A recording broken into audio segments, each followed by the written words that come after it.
आज हम बात करने वाले हैं दी देव प्लास्टिक इंडस्ट्री लिमिटेड के बारे में, जो 76 रुपये का इसका शेयर प्राइस है, जहां आप देख सकते हैं। और इसके बाद यहाँ देखिए नीचे इसका मार्केट कैप कितना है। पहले इसको समझ लेते हैं, ये न्यू कंपनी है और स्मॉल कैप कंपनी है और ओनली BSE में ये लिस्टेड है।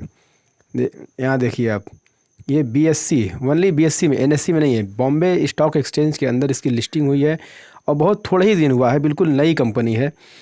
अभी इसका मार्केट कैप यहाँ देखिए 719 करोड़ का है। करंट प्राइस इसका 76 रुपये 40 पैसे का है। लो और हाई देखिए, अगर बात हम कर लें तो 34 रुपये का लो बना हुआ है और 93 रुपये का इसका हाई बना हुआ है।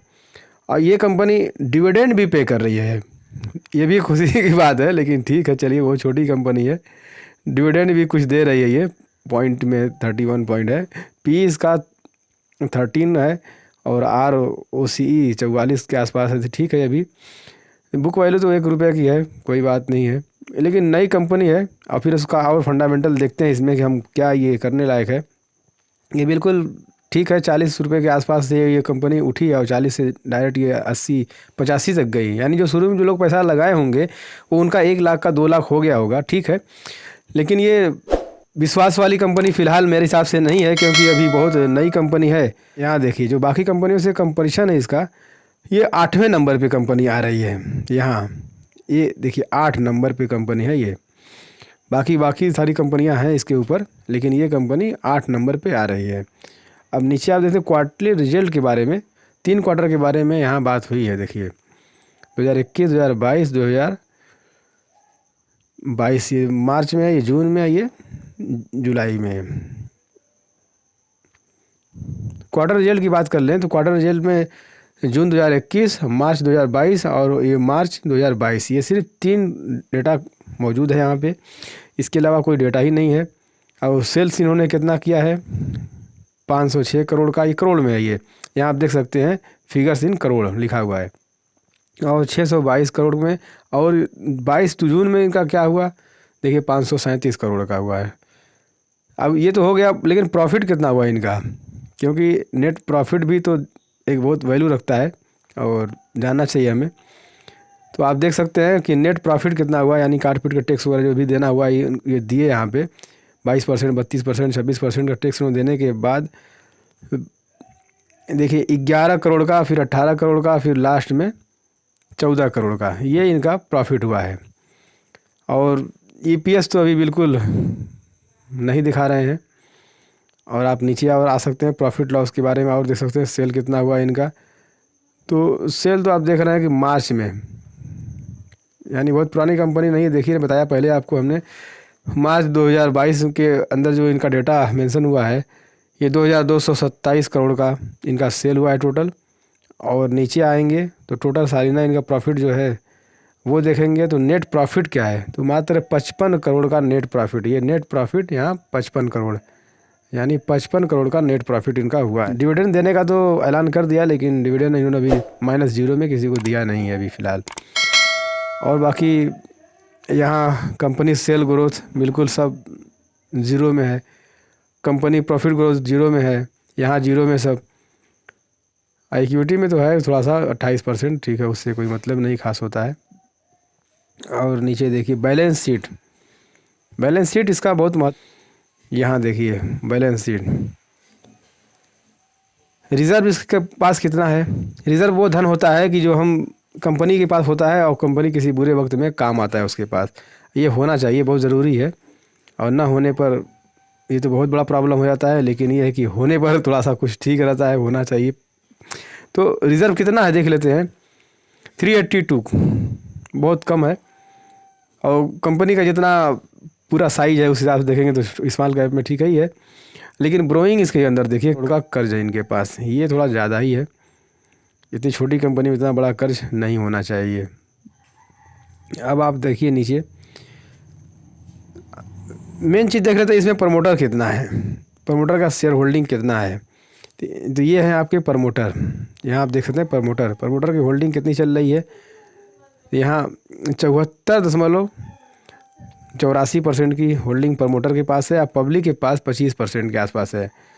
ठीक है, कोई दिक्कत नहीं है, इतना 74% और ठीक है, नई कंपनी है तो इससे ज़्यादा वो क्या कर सकते हैं, बेच भी नहीं सकते हैं। अब इसमें हम ये देख लेते हैं कौन कौन लोग इसमें इन्वॉल्व हैं, इनके प्रमोटर जो हैं।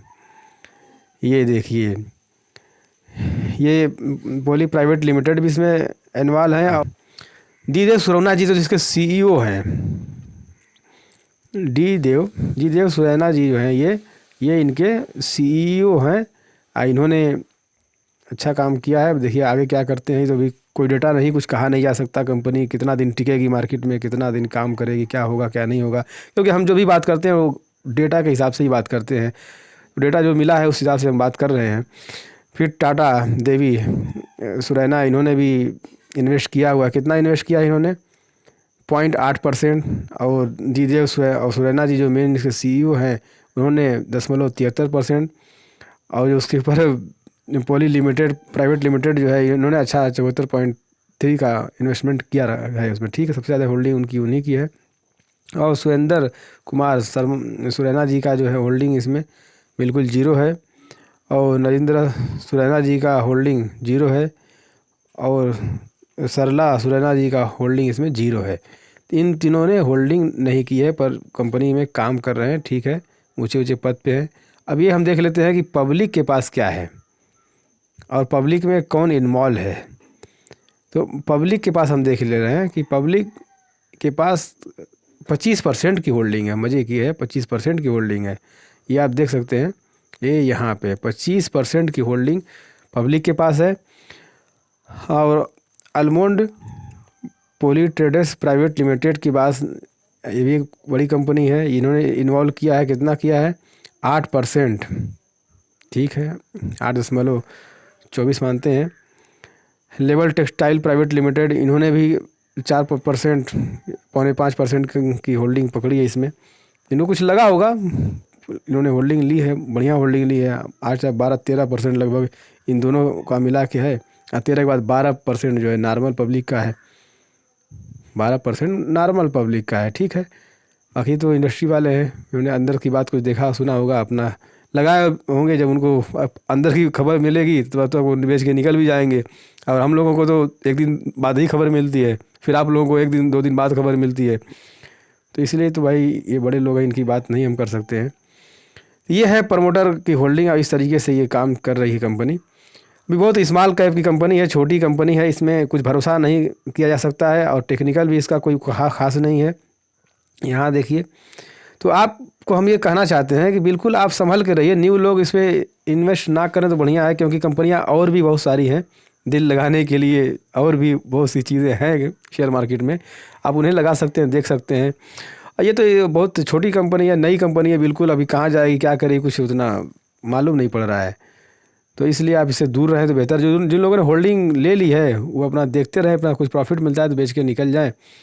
और फिर आगे चल के जब पूरा डेटा इसका मेंशन होगा, कायदे से मिलेगा सब कुछ, दीदेव प्लास्टिक इंडस्ट्रीज़ लिमिटेड, तो उसके बाद हम सोचेंगे देखेंगे क्या करना है।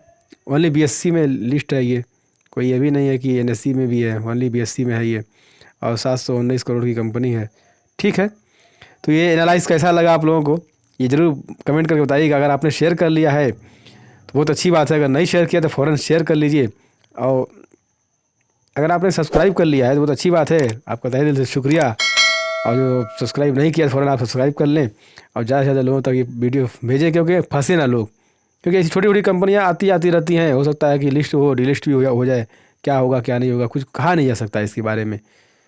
उतना विश्वास मेरा नहीं बन रहा है। बाकी आपकी मर्ज़ी, आपका पैसा, आपकी life, as you like, don't worry. फिर मिलते जल्द ही नेक्स्ट वीडियो में। Good bye, see you.